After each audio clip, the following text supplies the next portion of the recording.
Trade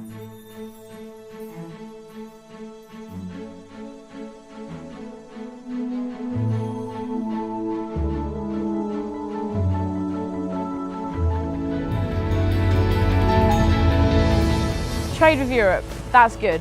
But how much the European Union actually increases trade with Europe, I don't know. But I do know that the EU is a shrinking part of the world economy, and I definitely know that people like me find it more difficult to get proper jobs in the EU. Look at Euroland. Over half the young people in Spain have no job at all. In France, over a quarter of young people have no work. And in Greece, over 2/3 of young people are unemployed. And yet we hear some politicians, officials and EU campaign groups like BIE claim that 3.5 million jobs in the UK depend on our membership of the EU. Has the EU really created and sustained employment for 3.5 million people, real people, not just bureaucrats? That would make membership pretty important.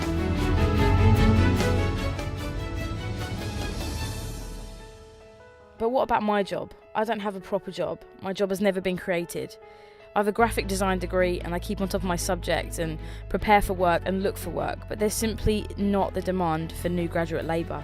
The EU is a shrinking economic area. Now the BRICS, Brazil, Russia, India, China, are all growing, as is much of the Commonwealth and even sub-Saharan Africa. For half a century, it's been Britain's policy to look to Europe and not pay enough attention to the rest of the world. How many jobs were never created because of this neglect? How many opportunities lost? To what extent is this half century of backing the wrong horse responsible for people like me having no future? They're calling us a lost generation. 3.5 million people in this country have a job because of the EU. Well, let's see about that. And how many people don't have a job because of the EU? Let's go to London and talk to some people.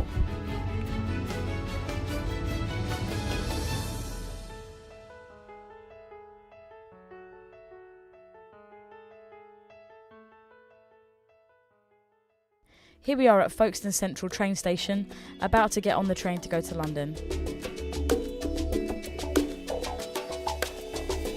Let's talk to Tim Congdon, who's Professor of Economics at Cardiff Business School and Cass Business School in the City, who's also a member of the Treasury Panel for Independent Forecasters, the so-called Wise Men. He's pretty much Britain's leading monetarist and a bit of a Eurosceptic.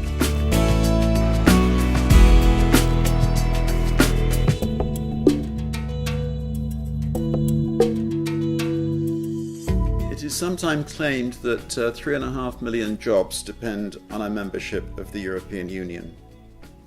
Let's get this straight. It may be true that about 3.5 million jobs are involved in producing products and services that are exported to the European Union. Fair enough.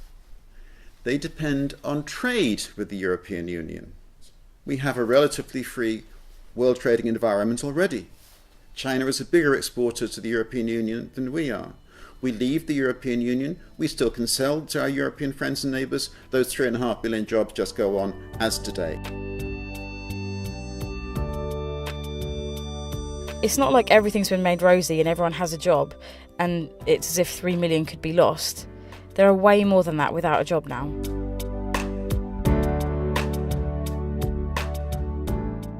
Hi, we're at the Rainbow Centre and it's locally run by churches of all denominations. And if you're going through a phase in your life where things are a bit rough, then this is the place for you. This is John Wilson and he's the man in charge. Just tell us what you do. Yeah, certainly in the area of Kent that we're based, we've seen a 50% increase in people accessing the service that we run year on year. And even in July, we had over 500 visits to the centre in 1 month, which is the highest ever that we've seen. And what we're finding is that actually people are coming to us, and particularly if they've suddenly become made redundant, become unemployed, that they often need a stopgap because it takes a while for their benefits to kick in. And quite often we have people that are very distressed coming to us and they have just got no food to feed their families whilst they're waiting for money to come through the benefits agency. So it's quite a scary and isolating place, I think, for people that are in that situation. And as I say, we see people from all walks of life, and people often think there's certain types of people that are collecting benefits, but we just see so many different people that come to us. So That's pretty much sort of an increase in demand that we've seen recently.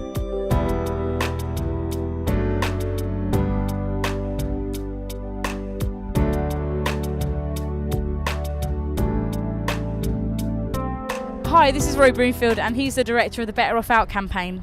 Now, there's a lot of people that are convinced that the EU does help reduce unemployment because they fund schemes that help people who are out of work. Now, Tim Congdon far from agrees with this. And he's right to disagree, because bureaucrats don't create jobs, businessmen do. And these schemes are designed by bureaucrats in a foreign land that don't know what's happening in local businesses, in local environments, in the local economy. And so these schemes do not help people across the country, across the United Kingdom, to have the skills to be able to present themselves to businesses that do need specific skills and ultimately know what their business is about. Ultimately, this sort of thing is being created from Brussels, not from the locality. Businessmen know what they want, not a bureaucrat for Brussels. Basically, these schemes are taking money out of the economy because it's profitable businesses and businessmen who are paying for these sort of schemes to be had, and it's a cost on them to provide what is effectively an ineffective scheme to another area of the economy and ultimately not benefit their business, their locality, and also not benefit the people who are trying to get the jobs in the first place.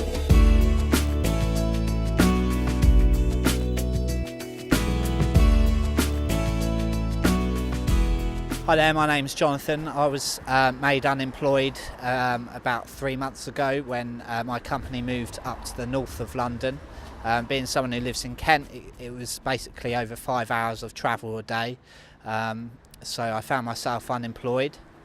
I proceeded to apply for about 30 jobs and sent in applications to those companies without receiving very many responses at all. I would send in an application and no one would even reply to that application. I felt I didn't know what to do, a big sense of despair really, going to bed thinking how am I going to pay the bills.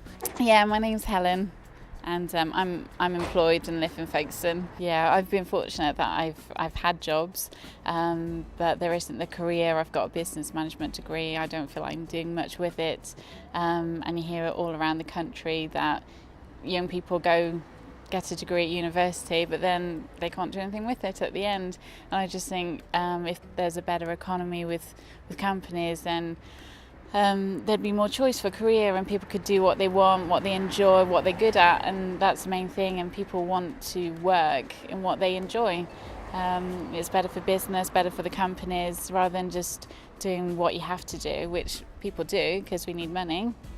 But in terms of enjoying what you do, it's very difficult at the moment. Suppose we leave the European Union. The question is, can we then sell things to our European neighbours? The answer is, of course we can. Let's just be clear, at the moment, China does not belong to the European Union. And China sells more products to the European Union than Britain does. Okay? So we don't need to belong to the European Union in order to sell products and services to our European neighbours and friends. Surely it's an economic advantage to be trading with such a big group, a rich group. Well, really the European Union isn't really a rich group anymore. It has massive unemployment problems. The dole queues are getting longer and longer. The EU, the Eurozone countries in particular, it seems like they're permanently stuck in recession. So really with massively high unemployment, their economic activity is just declining, and there's not really much opportunities there for us anymore. It is really a very disappointing situation that's happening in the EU when you've got in southern Europe as many as 1 in 4 unemployed. So even so, they're still, like by world standards, relatively rich. So is it not a good idea to be trading with them? Well, we can always trade with other businesses and people and countries in the European Union, even if we're outside of the EU. Trade will always continue. It's as in our interest as just as much as it's in their interest to keep trading, but we can do that from outside the EU. We can remain members of the European Economic Area, which allows for the free movement of goods and capital, services and labour.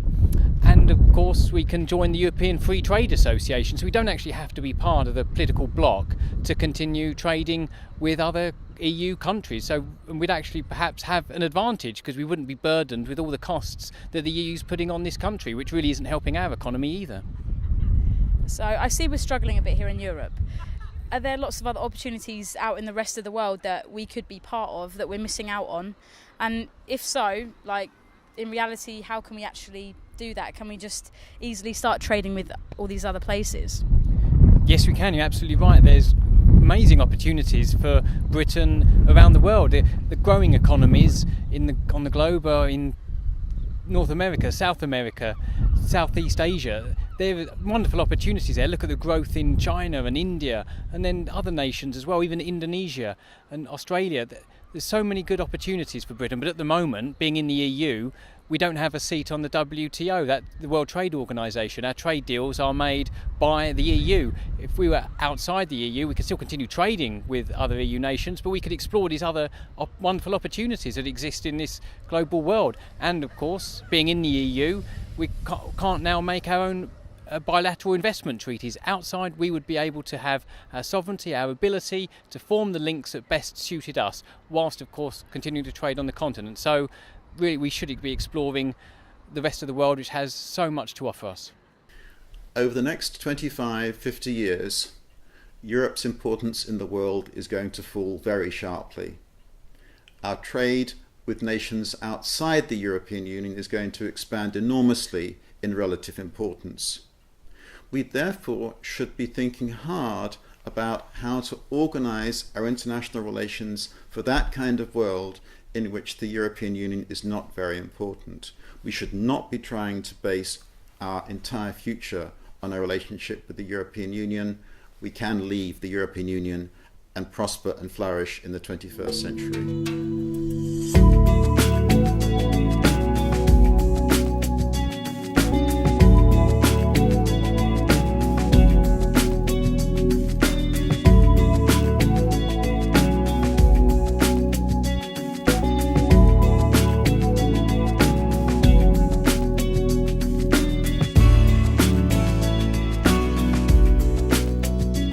Business and academic world, there's a general opinion that not only does the EU not create jobs or that jobs depend on the EU, but that actually the EU and the government style that goes along with it does create unemployment. And it does, because the EU affects so much regulation and ties businesses in so much red tape that they are unable to employ the people that they might otherwise employ because they're less profitable. Ultimately, regulation is a cost, and businesses need to be free of this cost to get profit and to employ people and grow their business. At present, all of our economy, all 100% of the economy, is subject to the rules and regulations of the European Union. But we only sell products and services to the European Union equal to about 14% of our national output. The rules and regulations of the European Union close small businesses, they destroy jobs, they harm our economy. Yes, we do want access to the single market for that 14% of the economy, but we leave the European Union, we can have our own rules, regulations, English law, Scottish law and so on for the remaining 87% of the economy. That 87% of the economy is then liberated from all the rules and regulations that damage, at the moment, our entire economy because we belong to the European Union. So everyone's come out of the great economic turmoil that the world's seen in recent years, except for the EU. Why is that? Well, regulation. Regulation, cost, inefficiency.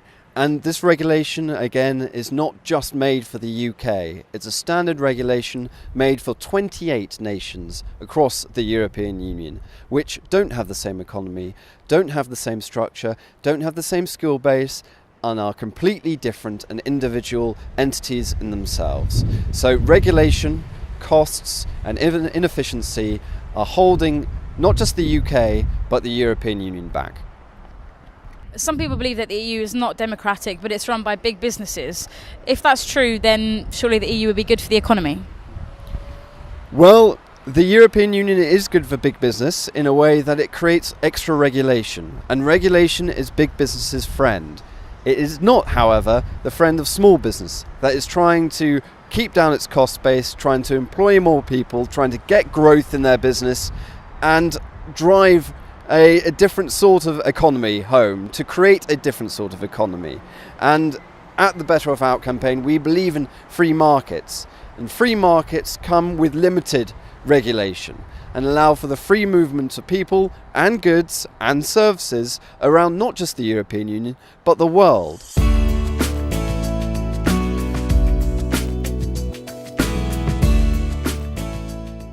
So your restaurants employ a lot of people, and service business like yours do, but what would you say the main obstacles are if you wanted to employ more people?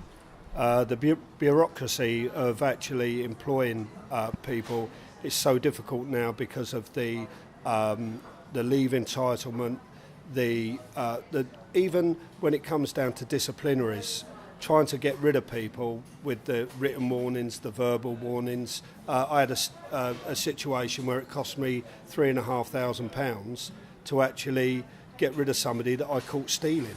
The rules and regulations of actually employing people now, it's actually gone too far the other way now, where the employer is suffering, not the employee.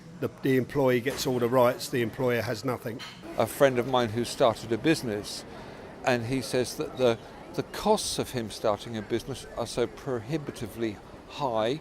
For him to open a small low budget cafe and to have music for his customers, he has to pay £1,000 a year for a music license, and another license for this, another license for that, another license for something else. So his costs are so high, he daren't take on a full-time female member of staff because he knows immediately, should she become pregnant, he is liable for that cost.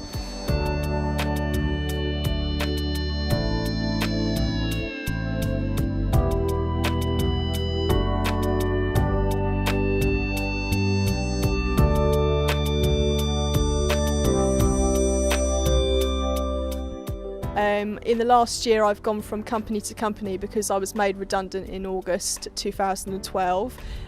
We were given no redundancy money, and I've gone from job to job with no permanent contracts. It's very difficult to find full-time work in this day and age because a lot of companies are only handing out 0% contracts, and you've got no certainty of what hours you might get next week. And also you've gone from, say, maybe £8 pay down to just £6.50. It's a big drop in wages as well, trying to get out there and put your foot in the door. Bills are getting higher and we're not able to pay for them. It's really difficult. So there's a number of foreign businesses who say that unless we continue to be involved in the EU, then they're going to pull out of the UK. What happens if that happens? Well, I very much doubt that they will pull out of the UK because they've said it all before. In the discussions over the Euro, many of these companies, Honda, Nissan, they all said that they'd scale down their operations if the UK didn't join the Euro. In fact, they've scaled up their operations in light of us keeping the pound. And so with a more competitive economy, it would be in their interests to stick around. And that competitiveness will come when we repeal the legislation from the European Union. We will, outside the European Union, be able to repeal that and ultimately create a more competitive economy for UK businesses and businesses abroad. So is there not the possibility that our government could pull out of the EU and then not repeal these regulations? What would happen then? Well, ultimately it comes down to a democratic argument because the discussions will come back to the United Kingdom. It would be the United Kingdom's members of Parliament and the people of Britain that will be informing the process, making the decisions, not someone in Brussels or Strasbourg or a collective body of nations over there that don't represent the best interests of the United Kingdom. Ultimately, that is a democratic argument. We have the choice.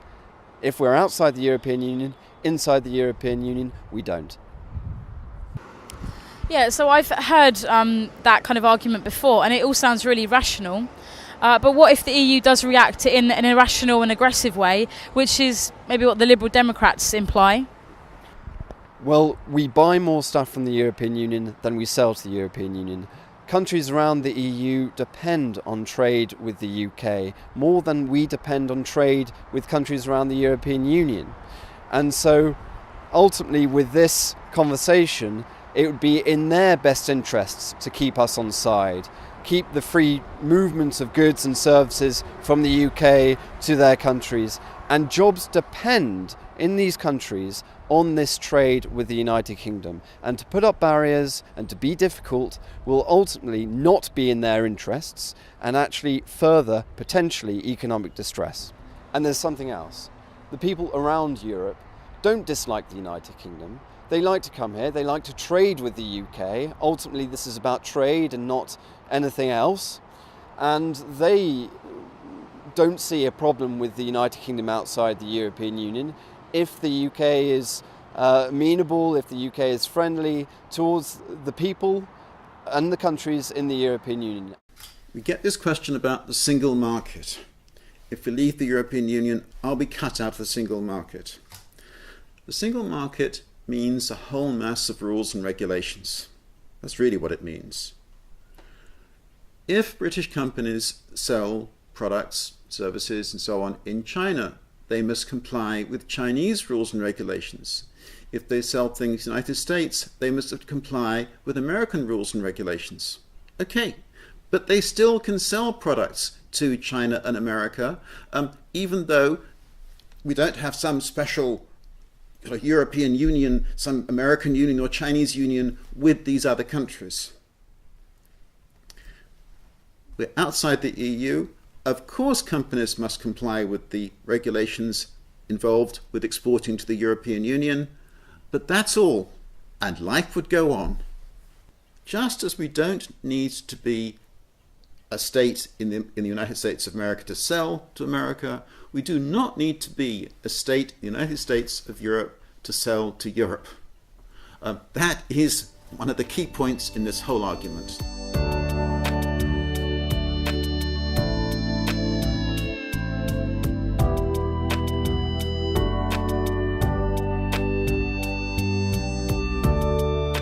I think there's a lot of unemployment already, and the EU makes it a lot easier for people who've been brought up in other countries to come over and take jobs when people who've been born and brought up in this country are unemployed and desperately looking for work. So I don't think it helps at all. In 2003, Tony Blair, the Labour Prime Minister, decided that the new members of the European Union, 8 mostly East European countries, should become full members as far as we were concerned, in the sense that if you were Polish or Estonian or whatever, you could live and work in the United Kingdom. So members of the European Union, we couldn't stop these people coming in. Since the start of 2004, the employment of British-born people in Britain has gone down. Okay, I'm just looking at this document here where I've gone through these figures. The employment of foreign-born people has gone up by 1.8 million. Okay, roughly half of these people are from Eastern Europe. I haven't proved beyond any sort of finally proved that those people coming in to take jobs in our country meant fewer jobs for British-born people, but it's pretty likely, isn't it? And let's be clear in particular that the employment prospects for young people have deteriorated markedly in the last 10 years. In this sense, our membership of the European Union has destroyed British jobs. And we must consider the problem of migration from both ends. As Demetrius says later, Economies are drained of their best, most energetic and well-trained people. There's fewer people to provide vital services there, and there's a shrinking tax base. Depopulation in some places, such as rural Latvia, is as severe as the Black Death in the Middle Ages. Whole counties have only a few old people living there. So what we have ended up with is 30% unemployment in Greece, the highest in the European Union, and 75% unemployment among the young, again the highest in the European Union. Our young are leaving and going to other countries to work, and Greece is losing, its youngest and best talent as a result. I remember, I don't know, probably my parents' generation saying a long time ago people could just pick and choose. My aunt wanted to leave a job, went to another and got it straight away, and that just does not happen in Britain anymore. It's very hard. We should not be focusing on the most vulnerable people in society, the unemployed. If a chap cannot get a job, either through a lack of skills or otherwise, and there's evidence that he's tried, we shouldn't be focusing on him. We should be focusing on the employers, creating more abundance in their own personal economy of their business so that they can take a risk and take on more staff. And that's not happening at the moment. When you have businesses that are frightened to make economic decisions because money is in such short supply, and when you have employers that dare not take risks, you are going to have an increasing number of unemployed persons. The only way to address the issue is, one, to support wholeheartedly entrepreneurship, and two, address the issues of export. Why are we not exporting? What are the barriers? How can we become global marketeers on a global platform?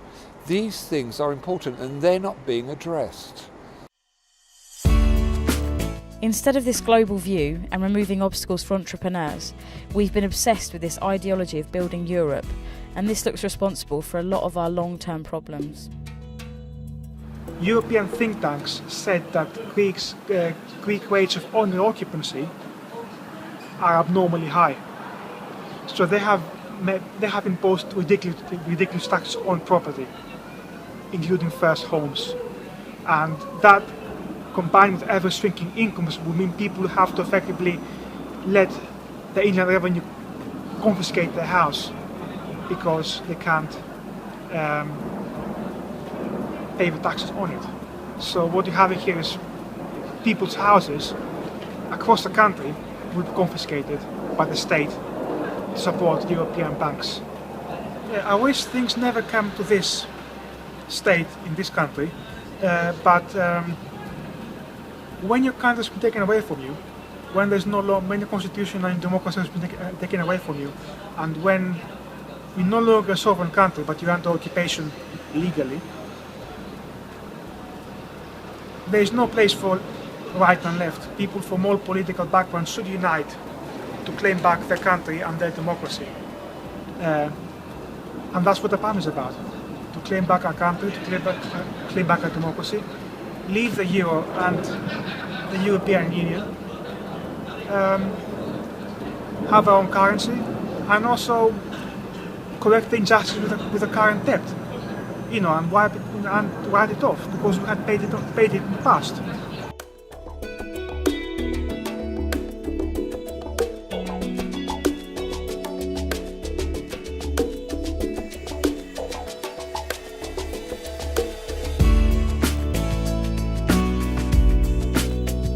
So what did the Greeks do to deserve this punishment? They lost their savings, their livelihoods, and even their houses have been confiscated if they can't pay the new taxes. When they were told that everything was all right, it depended on the magic of the EU. They believed what their politicians told them. So when they were told it was okay to borrow, they borrowed. When they were told it was okay to spend and buy, they spent and bought. But they should have questioned it. They didn't question it because they were told that if they didn't go along with it, that bad things would happen.